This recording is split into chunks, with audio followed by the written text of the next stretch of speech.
When I pulled into my gravel driveway at 2:14 in the morning after 3 days of hiking in the mountains, I figured the only thing waiting for me was a cold shower and the stale leftovers in my fridge.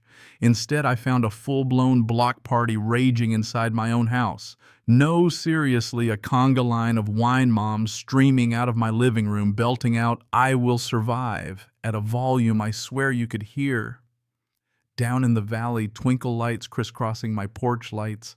I'd never bought a taco truck idling smack in the middle of my lawn churning up the grass. I'd worked hard to keep green, and some stranger lounging in my hot tub sipping a White Claw in what looked a whole lot like my favorite bathrobe. You ever get that feeling you walked onto the set of someone else's life? Yeah, that happened.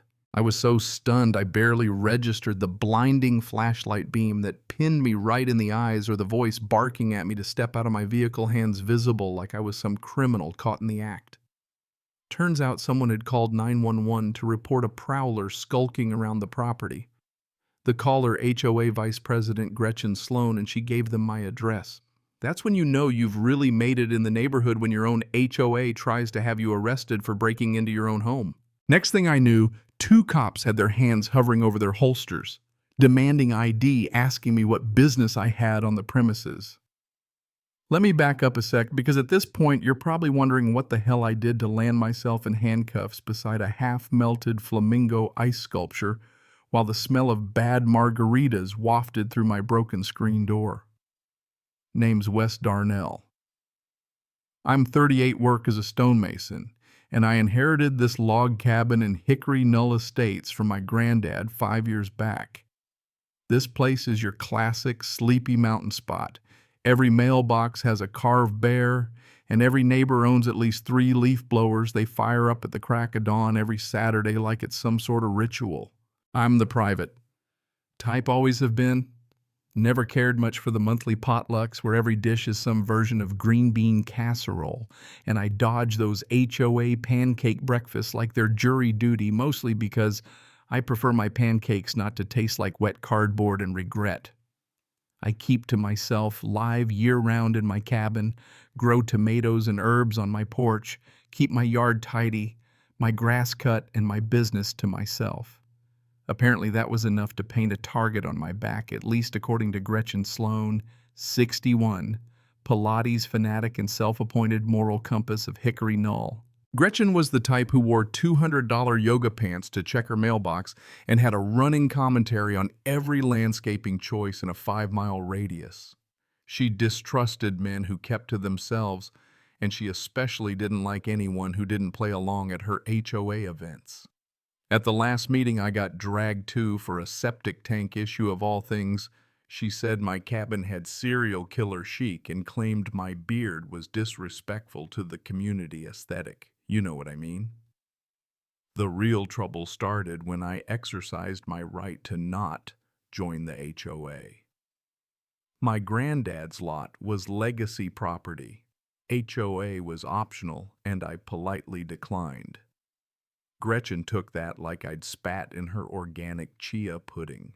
At first it was little yellow notes on my door, grinning smiley face, stickers stuck to complaints about my natural-looking grass, or the lack of a holiday wreath on my chimney, or my improper wood-stacking aesthetics. I ignored it because honestly she didn't have an ounce of real authority over me. But she didn't like being ignored.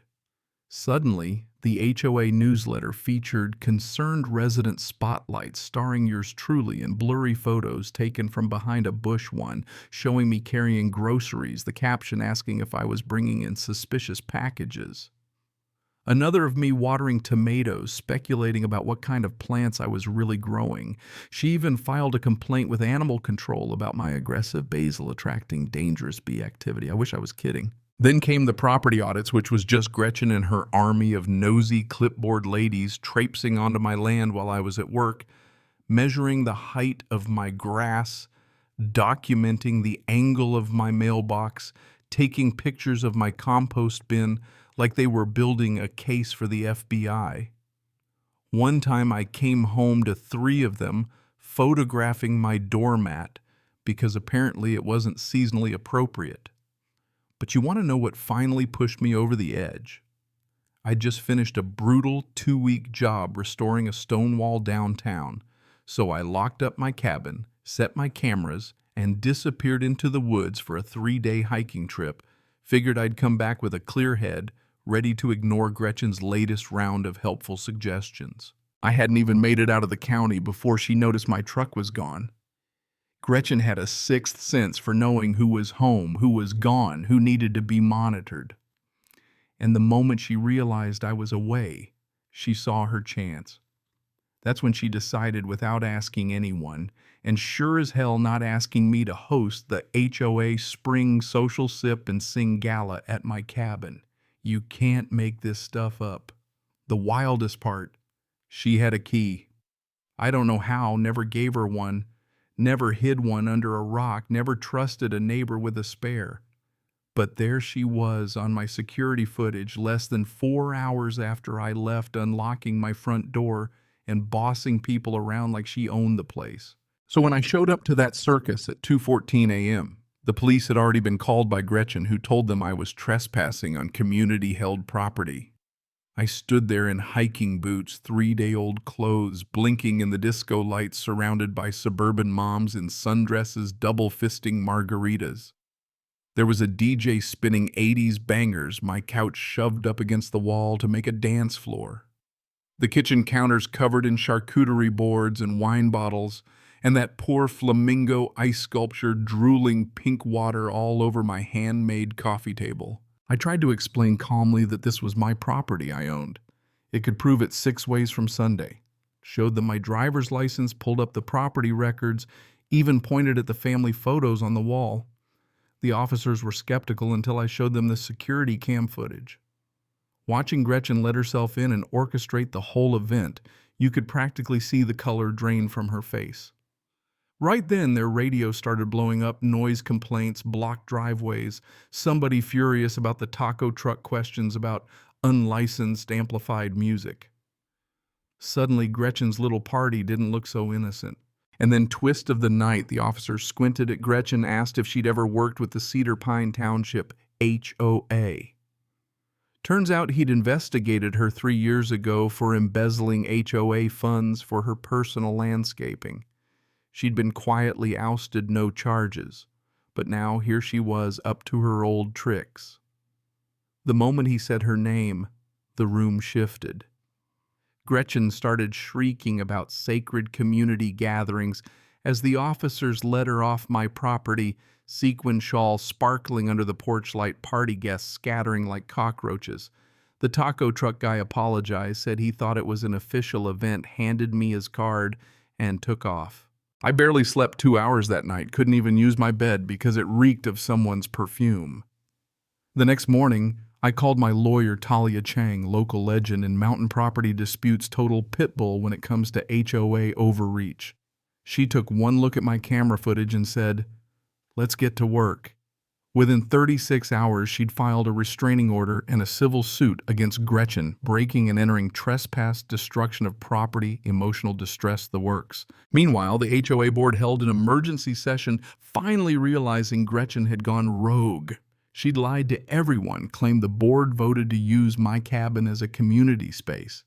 There were no records, no permissions, nothing.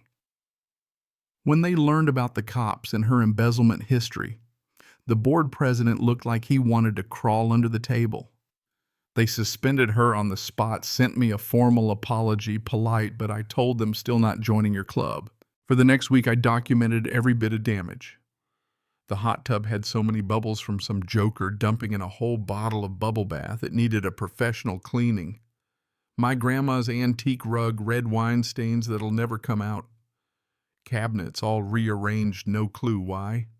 My deck had heel marks from those party shoes. And my bathrobe, found it in a bush. Didn't even ask. That weekend, I put up a 10-foot privacy fence right at the legal limit. Wrought iron gate with a keypad lock, big sign, no HOA zone. Trespassers prosecuted. Installed extra cameras, motion sensors. If a squirrel so much as twitches, I get a ping on my phone. 6 weeks later, we had our day in court. I put on my best suit. Talia showed up with binders and a glint in her eye. We had it all footage of the break-in party guests admitting they thought Gretchen lived there, every receipt for damage, even DNA evidence from a half-eaten shrimp cocktail. Don't ask Talia's thorough. The judge, tough no nonsense, called it one of the boldest cases of suburban trespass she'd seen in 20 years. Said Gretchen showed stunning disregard for property rights. The verdict: 18 months house arrest with an ankle monitor, couldn't attend any community events, barred from all HOA boards for a decade, and she owed me $27,000 for damages, cleaning, and emotional distress. When the judge read the number, Gretchen turned the exact shade of the rosé she'd spilled on my rug, gasped so loud the bailiff nearly jumped.